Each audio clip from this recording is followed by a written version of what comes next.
Welcome to the JRPG Canon, a podcast where we play a little bit of a video game to learn a little bit about video games. I'm Sam. I'm Bernard. And today we'll be covering Portopia Serial Murder Case, written by Yuji Horii and released by Enix in 1980-something. I meant to come back and fix it, but I never did. Oh my gosh. It's just such a great start.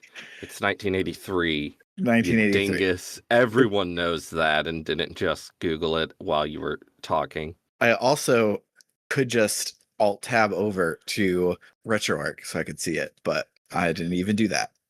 You mean you're not playing this in the original Japanese on your PC 6001 that you have in your home? No, I am not. Unfortunately. I would love to have the entire line of NEC computers just because I'm a freak and I think it would be cool. But since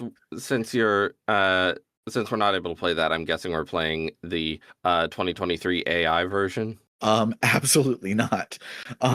We are playing the translation by DVD Productions for the NES, and hopefully it works good. I know that the NES version is the one that is the important one for the JRPG canon because it's literally where the command menu came from, but I have no idea how else it plays, so we will see. But yeah, besides knowing that it was Yuji Horii's first major work, do you know anything else about Portopia? I know there was a serial murder case there. Yeah.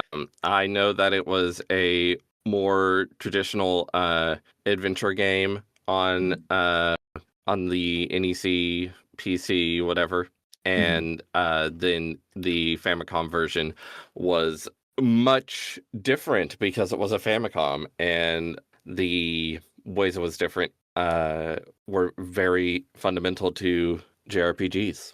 That's all I know. Cool. Would you like to learn some more stuff about Portopia? Absolutely. All right.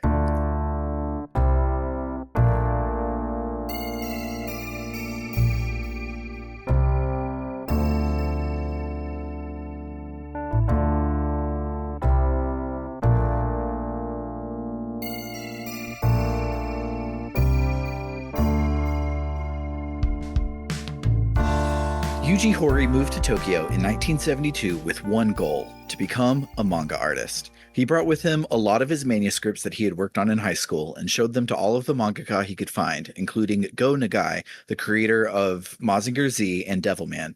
And incidentally, he's the person who first made manga horny. And I'm not kidding.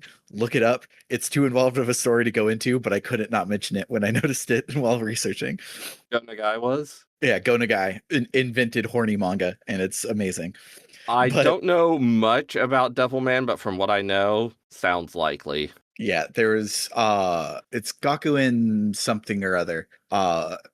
But I don't have it in front of me, and I said I wouldn't go in too far into it, but it was the first manga that like had horny boys in it, and it had like a satanic panic against it back in the day, and ever since manga has just been about horny boys. Interesting.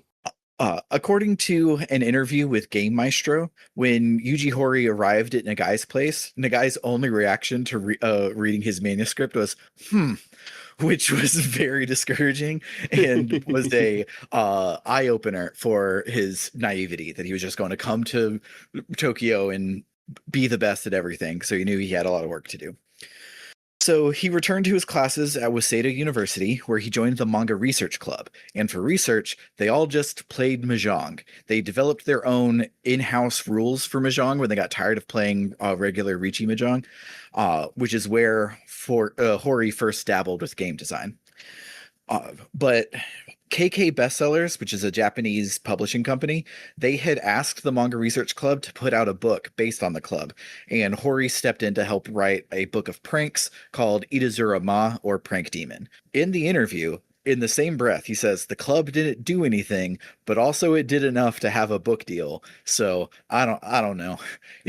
The Japanese cultural thing of like downplaying all of your achievements and stuff makes trying to parse these old interviews where they're just trying to be like, oh, I was just a nobody. Like, how much of it is true? Who can say? Also, I mean, who knows how publishing stuff works, because this is the same era in which, as we talked about before, Shigesato Itoi became famous for writing ad copy. Yeah. So who knows how publishing and everything even worked in No, no Japan idea. back then, because I don't know. Writing this book for the club opened the door to him doing more writing work, including writing for Itazura Camera, a hidden camera prank show. He also wrote for several publications, such as Sankei Sports and Gekon Out, the latter of which he wrote for 9 years, all the way up until he started work on Dragon Quest IV. A recurring format of his Gekon Out column was asking people to send in postcards with a single line of dialogue written on them, and Hori would arrange them into a story, and he cites this exercise as something that helped him write short, memorable dialogue for his video games later in life. Oh, cute. So, while getting better at writing, Hori also started dabbling in computers. He first bought a PC 6001, which adjusted for inflation cost the equivalent of $1,700 at the time. But he bought the computer not to make games, but because he heard about word processing software from an article about Harlequin romance novels, and he wanted to see if it was possible to write a story using the computer. But back in those days, everything was in BASIC, and you almost couldn't use computers without knowing how to program in BASIC, so he learned to program. While he was working at Shonen Jump, he and Kazuhiko Torishima started a column in the magazine on video games, because they were both big fans of the format. One of their columns covered the Enix Game Contest, which Hori had already been interested in entering by himself, but getting the application documents proved to be too difficult for him. But since they were covering it in the magazine, Enix sent a copy of the application to Suecia, which Hori then filled out and submitted his game Love Match Tennis. Love Match Tennis is a fairly basic take on Pong, but it's unique for its standout feature. It has graphics. The PC 6001 was text only. The most graphics you could have were like hearts and stars and ASCII art, but Hori taught himself assembly to interface with the hardware directly and draw actual graphics on the screen. He was a finalist in the contest, which he also covered for the magazine, and he also wrote the report for the award ceremony where he received an award. Uh, Second place overall in the contest was Koichi Nakamura, who would later go on to make Dragon Quest with Hori, but this isn't about Dragon Quest right now. The finalists all got their game published, and Love Match Tennis sold all right, and so Enix was asking Hori to make another game, and they really didn't care what it was. Since he had read the report on using computers for writing Harlequin romances and another article on how adventure games were getting popular in the West, he decided to do a story-based adventure game on the computer, and this game would become the Portopia Serial Murder Case. He wrote all of the script and programmed all of it himself, and the game came together piece by piece without a master script or guide or anything, just his messy spaghetti code. Portopia released during the first adventure game boom in Japan, and it was a smash hit. So when the Famicom came out, Enix was interested in making games for it, and they asked Hori what he wanted to do. He was huge into wizardry and Ultima, so he suggested an RPG on the home console. And Enix said, no, the Famicom isn't ready for an RPG. Why not just make a port of Portopia for the Famicom instead? So he did, and since the Japanese adventure game boom hadn't come to the Famicom yet, a full text-based adventure game was a smash hit for a console that had only had arcade ports and action games so far. The idea, I don't know, what the actual decision-making process is, but the idea of saying, no, we're not ready to do an RPG on the Famicom, but the Famicom, we could definitely do an adventure game on there, is wild to me. Yeah, I mean, an RPG on a Famicom, yeah, before pre-Dragon Quest does sound insane, but an adventure game also sounds pretty insane. Yeah, though the family computer had a keyboard attachment, so maybe they were thinking to do that, and he decided, no, I'm going to do it with controller, so it'll sell more. Who knows? I didn't know there was a Famicom keyboard. Yeah, you could program in BASIC on the Famicom. Neat. Yeah, but probably I assume that was like a big extra accessory, and yeah, I think so. doing a controller would be the right idea. Yeah, But because Suecia has never heard of conflict of interest, Hori returned to his day job at Shonen Jump and wrote a review for the hot new Famicom game, the Portopia Serial Murder Case, Oh my which we God. will play right after this.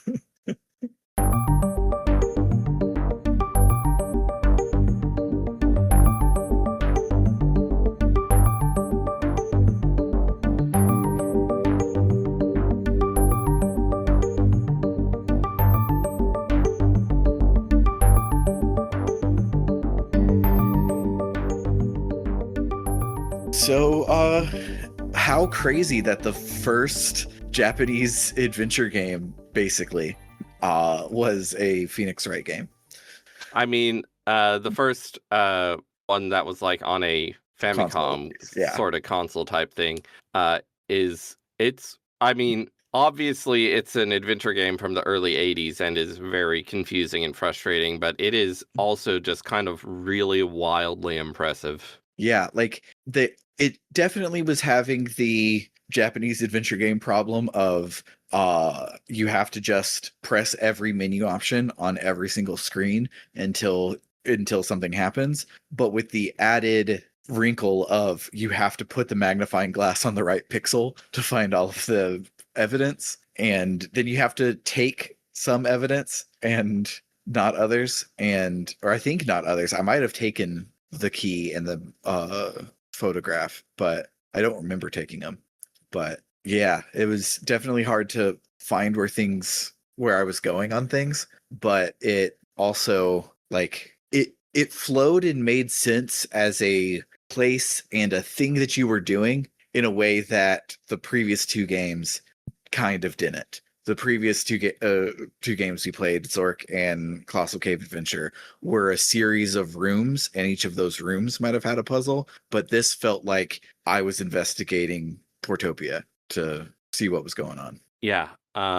Wait, the name of the game is Portopia Serial Murder Case, right? Yes, There was just one murder so far. so far. Yeah. Yeah, Portopia apparently is a famous hotel in Kobe. and the murder did not take place at Portopia. It took place in this guy's mansion. It did. No idea. Why is What? it called the Portopia Serial Murder Case? No idea. It is not at Portopia. There is only one dead body. So who can say? So I think this game is really cool. I can definitely see how I see why the Wikipedia page says it inspired Japanese game designers such as Hideo Kojima and Eiji Aonuma. Yeah. I mean, Snatcher is basically this, but with a lot more graphics and cyberpunk. Yeah. I'm excited to play Snatcher, which I think is what we're doing next, which I'm excited for because I've always wanted to play that one. And it has good graphics. It has really good graphics. Yeah. But yeah, so I really like the fact that you're not talking with the game master about things that you would like to do, but you are a boss telling a character what to do, which is very cool. That is cute. Yeah. There was the game felt fuller and richer than I expected from a Famicom game. I expected it to feel pretty broke down and silly. Yeah, and I love that there were interactions that were just there instead of you just getting a I don't know about that or whatever, like sending Yasu into the strip club, and then the fact that you can bring up the stripper in every conversation thereafter. And I especially like the one where it was like she probably has she won't come because she has nothing to do with this case. And it's like, well, why do I have to bring her up all the time then? I mean, I think that probably is actually related to the case. Probably. Yeah, I love the graphics because most of them are bad, but they're bad in a way that rules. Like when the drug dealer was coming to make the drug deal, just the way that he drew one of the legs like bowed out like he was mid-walk or whatever. No, it's like a very specific kind of pose. I don't know how to describe it, but it's a pose I've seen before. Yeah. It's like a hooligan sort of pose. Mm-hmm. And then the character art was all really good and expressive, even though no one's expressions changed. It just I felt like I knew each person's personality from the little snippets that we got, plus their picture. Speaking of personality, what the fuck is Yukiko? I just I love her so much. She's But weird. could you talk about something a little less boring? I'm asking about your murdered uncle. So I was trying to find if there was I was trying to find if there was some version of this game that had music so that you'd have Uh, music to put on this, and I found a YouTube video called the Portopia Serial Murder Case full soundtrack, and the art is not from the AI version. uh-huh. But so I got excited and I opened the video. It's 43 seconds long and it's just like the ambulance The siren and ambulance stuff. noise. That's funny.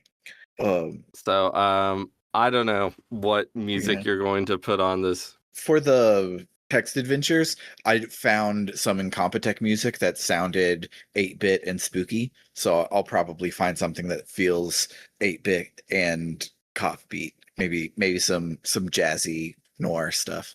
hmm I was sort of reminded a little bit of Knives Out with the rich guy being found in the room, stabbed in Mhm. the neck, and there's some idea of it being a suicide, Uh-huh. but it's definitely not. Yeah, I really like it. I think now is the time for me to say that while I was researching, the entire ending and who done it was spoiled for me. And No. uh I have from what we played today, I have no idea how we would arrive there. Like it everything seems to be a red herring at this point. So I'm not sure how we actually get there. So I'm interested to see how it goes. It's one of those things where you hear the ending and you're like, okay, well, what's all that about? And then you enjoy it doesn't ruin the ride there. You enjoy it trying to figure out how you'll get there. And I have no idea how we get there. But yeah, there were a couple times while we were playing that you said something that I wanted to laugh at because I knew the ending, but I didn't. So eagle-eyed and eared listeners will be able to go back and piece it together after you beat this game, or Google the ending if you don't want to do a featureless white maze. I do not want to do that maze. No, we attempted to cheat on that maze and it still didn't work. So it Yeah. definitely I wonder if that was like for a different version of the game or something. I don't know. idea. But it seemed to be the Famicom version. Yeah. And I don't think that the maze was in the original. I think this was added for the Famicom version. So it would have to be this one. But maybe the secret door won't open until we ask the right person about the key or some shit. Yeah. This is definitely a game for playing back when you don't have much and you have your not kids on the playground for this game, but more like your coworkers at your office who you're talking Yeah. about with it. Yeah, definitely. There's no way I would find the ring casually. It just is a pixel in the lower right corner of the door. I looked up Portopia Serial Murder Case on YouTube again to try and find any music for it, and a lot of the results are the AI tech preview version, and apparently people don't like it. Yeah, it's real bad. Apparently at one point it was Steam's worst rated game. Yeah, sounds about right. Oh, I brought up the trailer on the Square Enix page. Comments are turned off. So we won't be playing Famicom Detective Club after this, but I think I'm going to go buy all three of them for the Switch and play them after this It because is so cool that Nintendo brought back Famicom Detective Club and localized them. yeah, that one in particular I love so much because they brought back the first two because it was like a anniversary year or something, and the writer hadn't done a lot. since then, but since he was back and working on this one, he was like, I have another story to tell. And then everyone says that the third one is the best one. So it's like we got a special treat just because he came back and was thinking about Famicom Detective Club for a third time. Oh my god, this trailer is nasty. For Emilio, the Smiling Man? No, for Square Enix AI Tech Oh. Preview, the Portopia Serial Murder Case. Not nasty in grotesque stuff. Nasty in, oh man, this is no good. Yeah. So, I think it was something I was looking up about Portopia. I would need to fact check it, and I'll pull in Esper Quinn and do the sound if I got it wrong. After I can fact check it later. But I believe one of the interviews I was looking at to write my notes, Yuji Horii was like, "Oh, the Western adventure games are great, but I want it where you can actually have a full conversation." And then he dialed it back to basics conversation, and then he dialed it back to go north, like all of the others did. He realized how hard it was to do full LLMs on the PC 6001. But I'm not certain that was for this one. I have been doing a lot of research on a lot of incredibly similar text adventure games. So apologies if I mixed up one of those stories. But the reason that I think I'm pretty certain it was Portopia is because when that happened, I was like, LOL, this then came true, but not in the good way, in the monkey's paw sort of way. Mm-hmm. But yeah, so obviously this game belongs in the JRPG canon because it proved that you could do a text-based game on the Famicom. So Yuji Horii was able to go and make Dragon Quest, and therefore the JRPG was born. But in the adventure game canon, it is probably like Square 3. I mean, that's where we put it. But it's very much like, I feel like I understand Ace Attorney better now that I've played this game.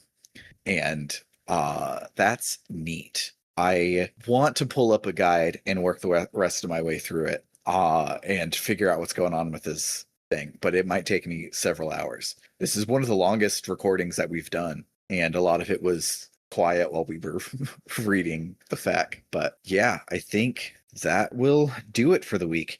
If you like what you heard today and you're not subscribed to RPG Book Club, you should check us out wherever you get your podcasts. After subscribing, you can head on over to www.rpgbook.club, where any and all donations will help us offset the cost of running the show. If you donate $1 or more a month, you'll get access to our bonus feed, which has after shows for each episode of the podcast, as well as bonus seasons of the show covering the Tales of series and the Star Ocean series. If you donate $5 or more a month, you'll also get your name shouted out at the end of every episode, a little like this. Shoutouts to Dragonslayer19, Freddie Rodriguez, and JFro Prime. And finally, at $20 or more a month, you can make me read a one-sentence shout-out to whatever it is you like, such as Cerebral Wind, who says, "Make someone's day by saying hi." And shoutouts to El Tantivy, who wants you to check out aftermath.site, a worker-owned, reader-supported news site covering video games, the internet, and the cultures that surround them. And shoutouts to Kildranis, who says to check out Podcasters Assemble. It's a documentary-style, crowdsourced movie hype and rewatch podcast. Every season, podcasters from around the world are assembled to review, reminisce, and riff on a popular franchise. And shoutouts to Vimk, who says, "There's house business, and you're wanted downstairs." And shoutouts to It's Clear Time, who says, "For you TTRPG nerds, check out Fabula Ultima. I'm not affiliated with the game, I just think it's neat." For the JRPG canon, I've been Sam. I'm Bernard. Go play some games.